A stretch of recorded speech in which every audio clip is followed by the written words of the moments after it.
여러분 안녕하세요. 선한교회 오성미 목사입니다. 오늘도 우리 주님의 은혜와 평강이 여러분 가운데 넘치시기를 바랍니다. 오늘은 출애굽기 12장 29절에서 51절 말씀을 통해서 유월절과 출애굽이라는 제목으로 말씀을 나누려고 합니다. 언제나 우리의 삶을 은혜 가운데 붙드시는 하나님의 선하신 은혜의 역사를 기억하고 오늘도 하나님을 기쁘시게 하는 복된 믿음의 삶을 살아가시기를 바랍니다. 6월 18일 말씀과 만남 시작합니다. 하나님은 약속하신 유월절이 되자 애굽의 모든 장자를 죽이시고 이스라엘로 하여금 큰 부를 얻어 안전하게 애굽에서 나오게 하십니다.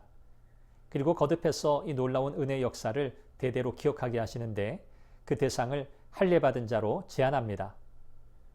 바로는 이스라엘을 억압했고 이스라엘의 아들들을 죽였지만 이제 하나님께서 애굽의 장자를 죽이십니다. 하나님은 밤중에 애굽 땅에서 모든 처음 난 것을 다 치셨습니다. 바로의 장자로부터 옥에 갇힌 사람, 가축에 처음 난 것이 모두 포함되었습니다. 그 밤에 애굽 전역에는 큰 부르짖음이 있었습니다. 이는 이스라엘의 애통함을 기쁨으로 바꾸시는 역전의 역사였습니다. 하나님은 애굽 사람들을 마치 다 죽은 자 같이 만드셔서 애굽 사람들로 하여금 이스라엘 백성들을 속히 내보낼 마음을 주셨으며 이스라엘 백성들은 은금 패물과 의복을 받아 안전하게 많은 부를 취하여 약속의 땅으로 나아가게 하십니다.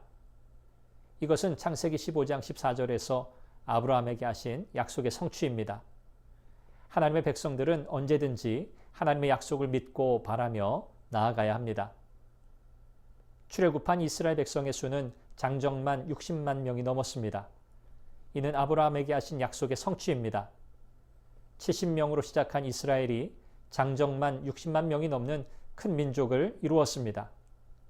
수많은 잡족과 심히 많은 가축이 출애굽 여정에 함께했습니다. 430년 동안 하나님의 치밀한 계획이 진행되어 온 것입니다. 하나님의 구원 계획은 치밀하고 정확합니다. 하나님은 우리의 길도 그렇게 인도하십니다. 출애굽의 여정에 수많은 잡족들이 함께했다는 것이 인상적입니다. 그들은 이스라엘 백성과 혼혈된 자들, 개종한 이방인들이 포함되어 있었을 것입니다.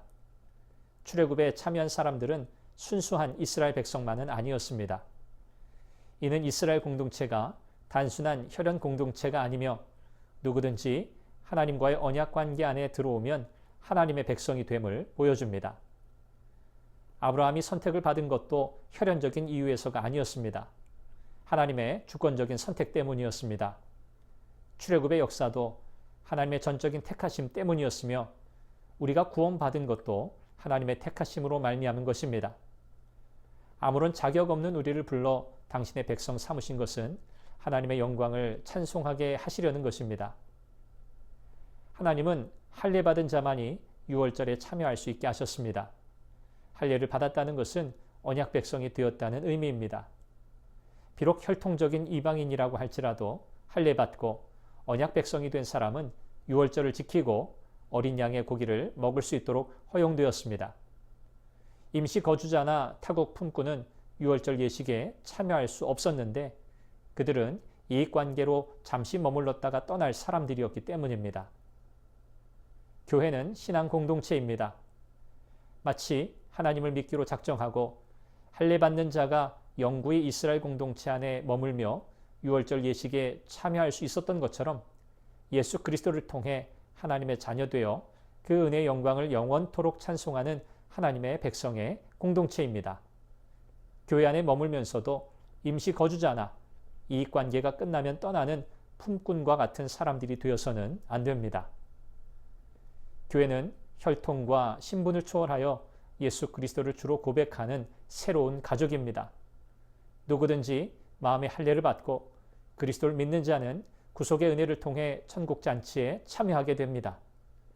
그러므로 서로 한 믿음과 사랑으로 연합하여 그리스도의 몸된 교회를 온전히 세워 나가기에 힘써야 합니다.